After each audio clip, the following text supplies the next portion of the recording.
നബി സല്ലല്ലാഹു അലൈഹി വസല്ലമ തങ്ങളുടെ ജന്മദിനം ആഘോഷിക്കാമോ ഇല്ലേ എന്ന് ഒരുപാട് ആളുകൾ എന്നോട് മെസ്സേജ് അയച്ചിരുന്നു. ഖുർആനിലെ 10-ാം അധ്യായം സൂറത്ത് യൂനുസിലെ 58-ാം വചനത്തിലൂടെ വ്യക്തമായി അല്ലാഹു തആല പറയുന്നു, ബിഫദ്ലില്ലാഹി വബിറഹ്മതിഹി ഫബിദാലിക ഫൽയഫ്റഹൂ ഹുവ ഖൈറും മിമ്മാ യജ്മഊൻ.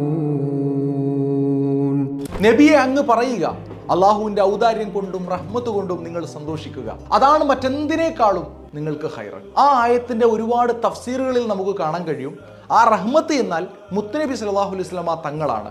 കാരണം ഖുർആനിൽ തന്നെ മറ്റൊരു ആയത്തിലൂടെ അള്ളാഹു പറയുന്നത് കാണാം, വമാ അർസൽനാക ഇല്ലാ റഹ്മതൻ ലിൽ ആലമീൻ.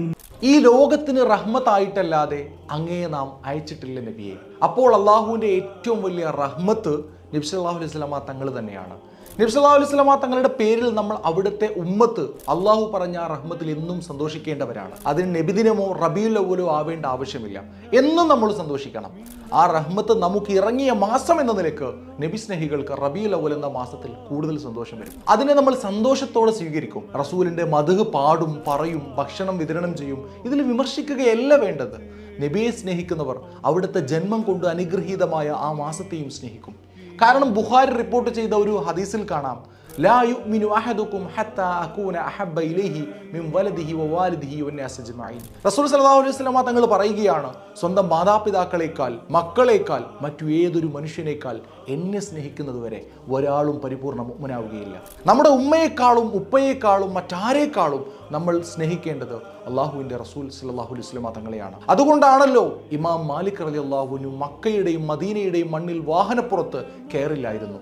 മാത്രമല്ല ആ മരുഭൂമിയിൽ ചെരുപ്പ് പോലും ധരിക്കില്ലായിരുന്നു. റസൂലിന്റെ നാമം കേൾക്കുമ്പോൾ തന്നെ ബോധരഹിതരായ മഹാന്മാർ, റസൂലിനെ പറയുമ്പോൾ കണ്ണീർ ഒഴുക്കിയ മുൻഗാമികൾ, റസൂലിനെ കേൾക്കുമ്പോൾ തലകുനിച്ച് എഴുന്നേറ്റ് നിന്ന മുഹിബുകൾ, ഇങ്ങനെയൊക്കെയായിരുന്നു അവരുടെ സ്നേഹം. അവിടത്തോടുള്ള സ്നേഹം പ്രകടിപ്പിക്കാൻ ഇസ്ലാം അനുവദിക്കുന്ന ഹലാലായ ഏത് കർമ്മവും നമുക്ക് ചെയ്യാവുന്നതാണ്.